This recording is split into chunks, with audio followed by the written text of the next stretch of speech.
السلام عليكم ورحمة الله وبركاته، ازيكم عاملين ايه؟ يا رب تكونوا بخير وبصحة وبسلامة وبكل الحاجات الكويسة ديت. حلقة جديدة النهاردة، بس قبل ما نبدأ الحلقة هنتكلم في حاجات كتير. هنتكلم في بيان نادي الزمالك، هنتكلم على ماتش الأهلي وحرس الحدود بكرة إن شاء الله، هنتكلم في كذا موضوع كده. بس قبل ما نبدأ الحلقة لازم كلنا نصلي على النبي عليه أفضل الصلاة والسلام. بسم الله الرحمن الرحيم. ولو انت مش مشترك في القناة اشترك وفعل زر الجرس ولايك على الفيديو كده دعما ليا. بسم الله الرحمن الرحيم. بيان نادي الزمالك النهارده بيان بالنسبه لي غريب، يعني بيان مش فاهمه. يعني هما بقى عاملين بيان ملخصه عشان مش هنقرا البيان كله. ملخصه ان هما بيدافعوا عن الجماهير. انا اعرف ان انت ممكن تدافع عن لعيب موقوف، لعيب حصل معاه حاجه في الملعب، لكن تدافع على جماهير خاضت في اعراض لاعب؟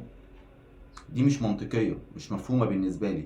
يعني احنا شفنا الجماهير مسكت امام عاشور، يعني جابت سيرة والدته ووالده ومراته كل حاجة بكل الألفاظ. فأنت بتدافع عن إيه؟ هو أصلا فين لحد دلوقتي قرارات العقوبات؟ ما طلعتش لحد دلوقتي ليه؟ المفروض العقوبات كانت طلعت امبارح، ما طلعتش لحد دلوقتي ليه؟ والتطبيق خديد، يعني ده كله متطبخ، اخرتها ايه؟ هنوصل لايه؟ انت ما طلعتش عقوبات وبعد كده يعني، وكمان البجحة طالعين يعملوا بيان بيدافعوا فيه عن الجمهور، واحنا ضد اي عقوبات ولو حفاظا على الجمهور وحفاظا على مش عارف بتنجان. انتوا إيه يا جدعان؟ فين الناس؟ مجلس اداره الاهلي لازم يتحرك. يعني لازم مجلس اداره الاهلي يبقى ليه دور. فين العقوبات؟ ده لاعب عندي، انا لازم احمي اللاعب بتاعي. ده لاعب عندي اتشتم واتخطف في عرضه. فين؟ يعني انتوا فين؟ فين الناس ديت؟ لازم مجلس اداره الاهلي يتحرك.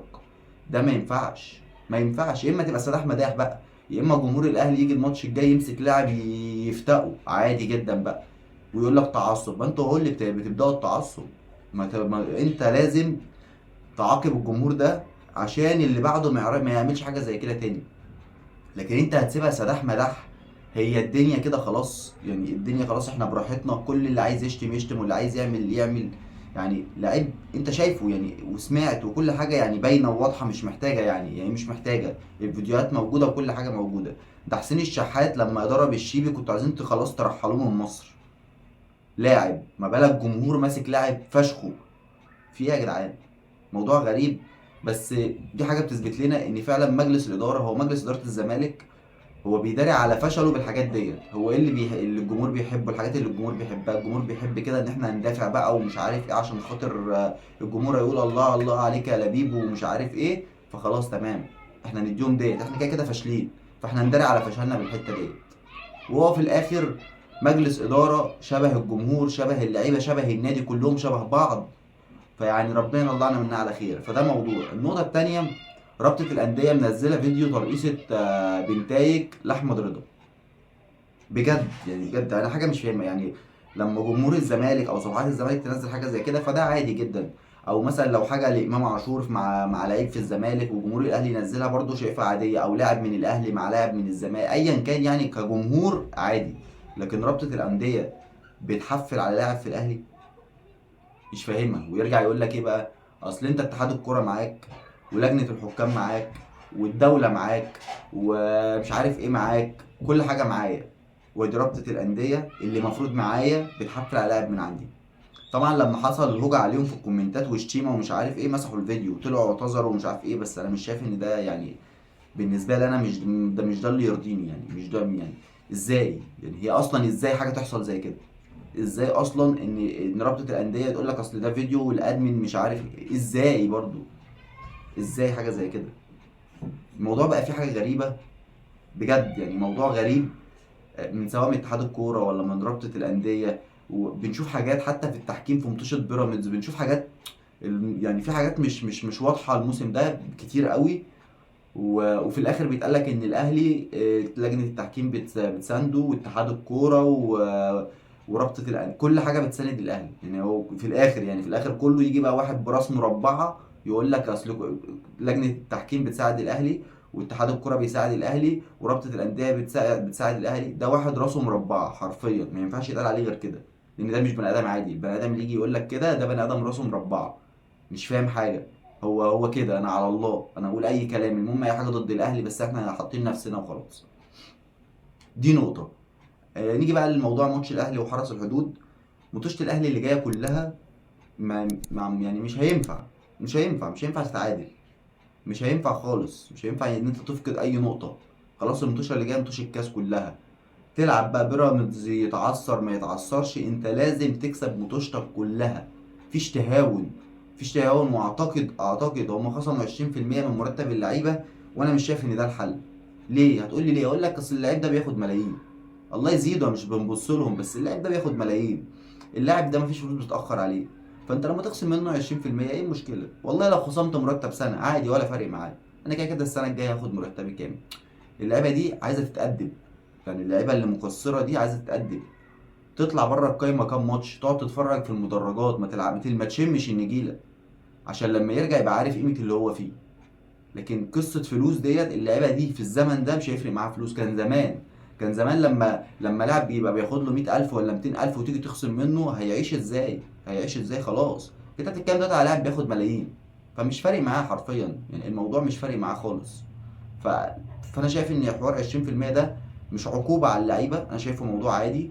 فلازم اللعيبه بقى تفوق لنفسها، يعني لازم اللعيبه تفوق لنفسها في المطوشه الجايه. عندنا بكره حرس الحدود الساعه 4، مطوشه في ناس بتتهيأ لها ان المطوشه دي بتبقى سهله، لا المطوشه دي بتبقى صعبه، ولازم تنزل من اول ثانيه انت ضاغط وتكسب.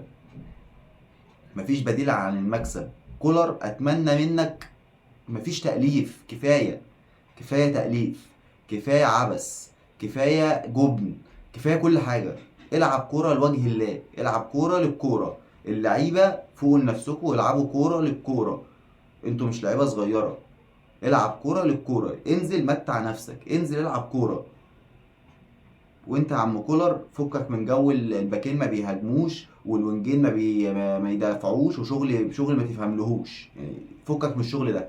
احنا عايزين دلوقتي، انا عايز باكين عاديين جدا، العب لي بالدبيس والعب لي بهاني، باكين بيهاجموا وبيدافعوا، لو عندهم كسور في حته معينه تقدر نص الملعب يغطي. العب بمروان وامام واحمد رضا عادي جدا، العب ببن شرقي والعب بعبد الله والعب بوسام عادي جدا، او جراديشار عادي جدا. عايز تلعب بوسام وجراديشار العب.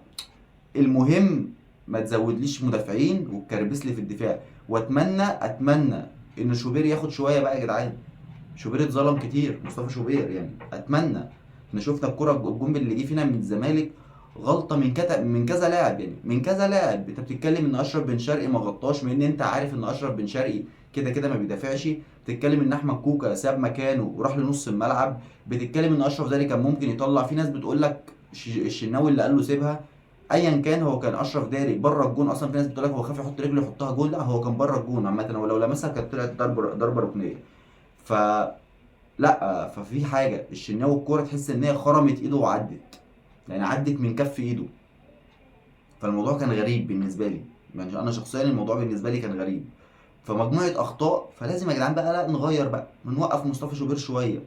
يعني الراجل مفيش مره وقف وعمل غلطه. ما افتكرلوش ان الغلطه كانت في ماتش السيراميكا في ماتش السوبر، يعني دي الغلطه الوحيده اللي افتكرها له. فيعني ما نوقفه شويه، نديله فرصه شويه بقى، نخف بقى من الكلام ده، نخف شويه بالله. احمد نبيل كوكا بقاله فتره، انا من احمد نبيل كوكا من اللعيبه اللي انا بحبها جدا، بس بقاله فتره مش موجود حرفيا، ولا في نص الملعب ولا كباك ولا كاي حاجه. ما ريحه شويه بقى، يعني ريح شويه. في ايه المشكله يعني؟ حسين الشحات بقاله فتره مفيش، ولا بيدافع ولا بيهاجم، ما تريحوا شويه، قعدوا على الدكه شويه. وابتدي ادي اللعيبه التانيه ديت، الاعب اللعيبه التانيه. عندي لعيبه يعني، ما تدي فرصه، ادي فرصه للدبيس يلعب باك شمال 90 دقيقه واتفرج عليه في كذا ماتش، مش ماتش واحد، اديله كذا ماتش. سيب هاني يلعب في مركزه، ولو عمر كمال رجع لعب عمر كمال. ما بيدافعوش كويس، انا اصلا عايز ادافع قدام الفرقه دي ليه يعني؟ انا ممكن اتفهم وانا مثلا بلعب قدام صن داونز في بريتوريا، ولا بلعب قدام الترجي في رادس ولا الكلام ده، ان انا عايز ادافع قدام الفرقه دي. لكن انا بلعب في مصر وسط جمهوري، وبلعب فرق معلش كلها في المتناول، ادافع قدامهم ليه؟ حتى الزمالك اللي لعبناه كان في المتناول، انا بدافع قدامه ليه اصلا؟ فاتمنى ان اشوف اشرف بن شرقي بكره من اول ماتش، اتمنى ان اشوف مصطفى شوبير من اول ماتش، اتمنى ان اشوف محمد هاني او عمر كمال من اول ماتش، كريم الدبيس من اول ماتش. اتمنى ان كولر ما يخرفش في الخطه. باذن الله نكسب، باذن الله نكمل ندوس لحد ما بيراميدز يقع، او لحد ما نلعب ماتش اللي في الدور الثاني ونغلبه باذن الله. ان شاء الله كل التوفيق للاهلي في اللي جاي، وباذن الله هنكسب بكره، وباذن الله الدوري اهلاوي وافريقيا اهلاويه رغم اللي احنا فيه ده كله، بس ان شاء الله هنحقق الكلام ده كله باذن الله. اتمنى يا رب تكون الحلقه عجبتك، ولو الحلقه عجبتك ما تنساش اللايك والاشتراك في القناه، واشوف وشكم على خير بكره بعد الماتش، والسلام عليكم ورحمه الله وبركاته.